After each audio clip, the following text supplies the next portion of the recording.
जय श्री कृष्णा। आइए सुनते हैं आज गुरुवार के दिन भगवान विष्णु और माँ लक्ष्मी की यह कथा।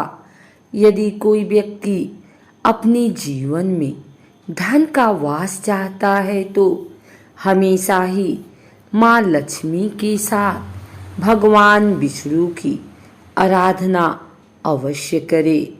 इन दोनों का रिश्ता काफी शुद्ध व सर्वश्रेष्ठ माना जाता है। परंतु ऐसा क्या हुआ था जो लक्ष्मी जी के कारण भगवान विष्णु की आंखें भर आई। पुराणों में विख्यात एक कथा के अनुसार लक्ष्मी जी की किस बात से विष्णु जी इतने निराश हो गए। पुराणों में लिखी एक कथा के अनुसार एक बार भगवान विष्णु शीर्षनाग पर बैठे बैठे उदास हो गए और उन्होंने धरती पर जाने का विचार बनाया। धरती पर जाने का मन बनाते ही विष्णु जी जाने की तैयारियों में लग गए।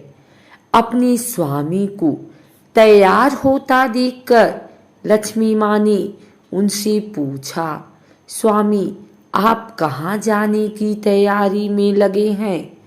जिसके उत्तर में विष्णु जी ने कहा, हे लक्ष्मी, मैं धरती लोक पर घूमने जा रहा हूँ। यह सुन माँ लक्ष्मी जी का भी धरती पर जाने का मन हुआ और उन्होंने श्री हरि से इसकी आज्ञा मांगी। माँ लक्ष्मी द्वारा प्रार्थना करने पर भगवान विष्णु बोले, तुम मेरे साथ चल सकती हो, लेकिन एक शर्त पर तुम धरती पर पहुंचकर उत्तर दिशा की ओर बिल्कुल मत देखना, तभी मैं तुम्हें अपने साथ लेकर जाऊंगा। यह सुनते ही माता लक्ष्मी ने हाँ कह दिया और विष्णु जी के साथ धरती लोक जाने के लिए तैयार हो गई। माँ लक्ष्मी और भगवान विष्णु सुबह सुबह धरती पर पहुंच गए। जब वे पहुंचे तब अभी सूर्य देवता उदय हुए ही थे। रात्रि में बरसात हुई थी, जिस कारण चारों ओर हरियाली ही हरियाली थी। धरती बेहद सुंदर दिख रही थी, जिसके फलस्वरूप माँ लक्ष्मी मंत्र मुग्ध होकर धरती के चारों ओर देख रही थी और भूल गई कि पति को क्या वचन देकर आई हैं।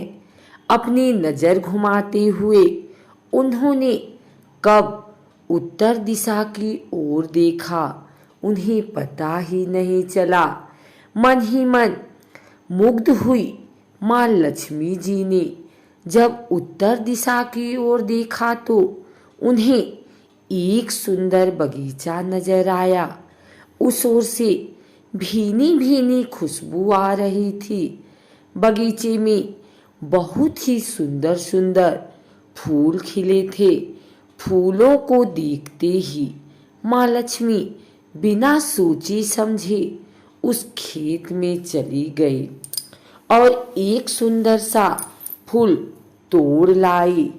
फूल तोड़ने के पश्चात जैसे ही माँ लक्ष्मी भगवान विष्णु के पास वापस लौट कर आई तो भगवान विष्णु की आंखों में आंसू थे। माँ लक्ष्मी के हाथ में फूल देख विष्णु बोले, कभी भी किसी से बिना पूछे उसका कुछ भी नहीं लेना चाहिए। और साथ ही उन्हें विष्णु जी को दिया हुआ वचन भी याद दिलाया। माँ लक्ष्मी को अपनी भूल का जब आभास हुआ तो उन्होंने भगवान विष्णु से इस भूल की क्षमा मांगी। विष्णु ने कहा कि तुमने जो भूल की है उसकी सजा तो तुम्हें अवश्य मिलेगी। जिस माली के खेत से तुमने बिना पूछे फूल तोड़ा है, यह एक प्रकार की चोरी है। इसीलिए अब तुम 3 वर्ष तक माली के घर नौकर बनकर रहो। उसके बाद मैं तुम्हें बैकुंठ में वापस बुलाऊंगा। भगवान विष्णु का आदेश माँ लक्ष्मी ने चुपचाप सर झुकाकर मान लिया। जिसके बाद माँ लक्ष्मी ने एक गरीब औरत का रूप धारण किया और उस खेत के मालिक के घर गई। माधव नाम के उस माली का एक झोपड़ा था, जहां माधव की पत्नी, 2 बेटे और 3 बेटियां रहते थे। माँ लक्ष्मी जब एक साधारण औरत बनकर माधव के झोपड़े पर गई तो माधव ने पूछा, बहन तुम कौन हो? तब माँ लक्ष्मी ने कहा, मैं एक गरीब औरत हूँ, मेरी देखभाल करने वाला कोई नहीं। मैंने कई दिनों से खाना भी नहीं खाया, मुझे कोई भी काम दे दो, मैं तुम्हारे घर का काम कर दूंगी और इसके बदले में आप मुझे अपने घर के एक कोने में आसरा दे दो। माधव बहुत ही अच्छे दिल का मालिक था, उसे दया आ गई, लेकिन उसने कहा, बहन मैं तो बहुत ही गरीब हूँ, मेरी कमाई से मेरे घर का खर्च काफी कठिनाई से चलता है, लेकिन अगर मेरी 3 की जगह 4 बेटियां होती तो भी मुझे गुजारा करना था। अगर तुम मेरी बेटी बनकर जैसा रूखा सूखा हम खाते हैं उसमें खुश रह सकती हो तो बेटी अंदर आ जाओ। माधव ने माँ लक्ष्मी को अपने झोपड़े में शरण दी और माँ लक्ष्मी 3 साल उस माधव के घर पर नौकरानी बनकर रही। कथा के अनुसार कहा जाता है कि जिस दिन माँ लक्ष्मी माधव के घर आई थी, उसके दूसरे ही दिन माधव को फूलों से इतनी आमदनी हुई कि शाम को उसने एक गाय खरीद ली। फिर धीरे धीरे माधव ने जमीन खरीद ली और सबने अच्छे अच्छे कपड़े भी बनवा लिए। कुछ समय बाद माधव ने एक बड़ा पक्का घर भी बनवा लिया।